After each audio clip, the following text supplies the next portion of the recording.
Hello world for ever. மதுரையில் திருப்பரங்குன்றத்தில் ஒரு இஷ்யூ வந்து போய்கிட்டு இருக்கு. ஸோ இது வந்து ஒரு ரிலீஜியஸ் இஷ்யூ மாதிரி போய்கிட்டு இருக்கு.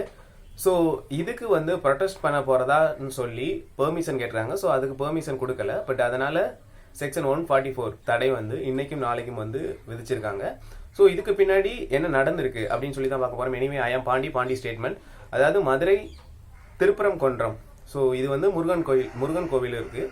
ஸோ 6 படையில் முதல் படை முருகன் கோவில் வந்து திருப்பரங்குன்றத்தில் தான் வந்து இருக்குது. ஸோ அதுக்கு பக்கத்தில் அந்த மலை மேலேயே வந்து ஒரு தர்கா வந்து இருக்குது.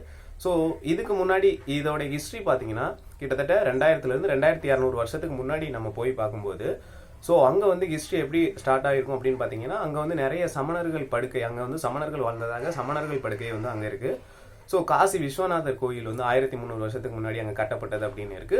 அது போல மலைக்கு கீழே வந்து 6 படை முருகன் கோவில் வந்து முதல் படை வீடு வந்து திருப்பரங்குன்றத்தில் வந்து முதல் படை வீடு வந்து இருக்கு.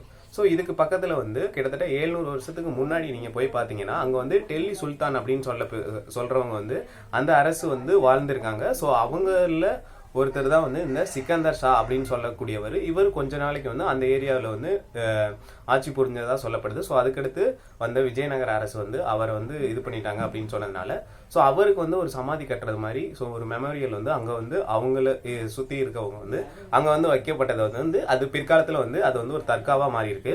ஸோ இப்போ ரீசெண்டாக என்ன நடந்திருக்கு அப்படின்னு பார்த்தீங்கன்னா கிட்டத்தட்ட 100 இயர்ஸ்க்கு முன்னாடி வந்து கோர்ட்டில் வந்து கேஸ் நடந்து ஸோ இது வந்து எது வந்து திருப்பரங்குன்றம் அந்த கோயில் சம்மந்தமான அந்த ஏரியா, ஸோ அதுக்கடுத்து தர்கா ரிலேட்டடான அந்த ஏரியா, ஸோ அப்படின்னு பிரித்து இது பண்ணியிருக்காங்க. ஸோ இதுக்கு முன்னாடி இப்போ கிட்டத்தட்ட போன டிசம்பர் 2024 வந்து ஒரு பிரச்சனை என்ன நடந்திருக்கு அப்படின்னு பார்த்தீங்கன்னா இவங்க வந்து தர்காவுக்கு வந்து வருஷம் வந்து ஒரு ஃபெஸ்டிவல் வந்து அங்கே ஸ்டார்ட் ஆகும்.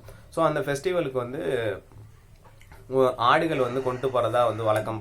ஸோ அந்த இதை வந்து இங்கே வந்து ஹிந்து முன்னணி ஸோ அவங்க வந்து பார்த்தீங்கன்னா இந்த மாதிரிலாம் கொண்டு போகக்கூடாது, இது வந்து முருகன் கோவில், ஸோ இதனால எங்களுக்கு வந்து கொஞ்சம் இடையூறாக இருக்குது அப்படின்னு சொல்லி ஒரு இது நடந்ததுனால ஸோ இல்லை இது எங்களோட இதுதான் அப்படின்னு சொல்லி 2 ரிலீஜியஸ்க்கும் வந்து இடையில வந்து பிரச்சனை ஸ்டார்ட் ஆகி போயிட்டு இருக்கு. ஸோ இதுக்கு நாங்கள் ஹிந்து முன்னணிஸ் வந்து இவங்க வந்து போராட்டம் பண்ணுறதா அப்படின்னு சொல்லி இப்போ ப்ரொடெஸ்ட் பண்ண போனோம் அப்படின்னு சொல்லி பெர்மிஷன் கேட்கும்போது ஸோ இங்கே பெர்மிஷன்லாம் இல்லை அப்படின்னு சொல்லி பெர்மிஷன் கொடுக்கல. ஸோ அதனால் அங்கே வந்து ஏதாச்சும் கலவரங்கள் ஏற்படாமல் இருக்கிறதுக்கு இந்த மாதிரி 144 வந்து தடை வந்து விதிக்கப்பட்டது. ஸோ இதுதான் வந்து இப்போ திருப்பரங்குன்றத்தில் நடக்கக்கூடிய ஒரு இஷ்யூ. ஸோ இது தமிழ்நாட்டில் மதுரை திருப்பரங்குன்றத்தில் இருக்கக்கூடிய ஒரு இஷ்யூ. ஸோ இந்த மலை மேலே தான் பார்த்தீங்கன்னா எல்லாமே, அதாவது தர்கா இருக்குது, திருப்பரங்குன்றம் முருகன் கோவில் இருக்குது. ஸோ 2000 ஆண்டுகளுக்கு முன்னாடி உருவான அந்த சமணர்கள் படுக்கை எல்லாமே இருக்குது. ஸோ இதுக்கிடையில் இந்த பிரச்சனை வந்து போயிட்டு இருக்கு. ஸோ இதில் என்ன சின்ன இன்ஃபர்மேஷன் அடுத்து மீட் பண்ணலாம். ஓகே, பாய்.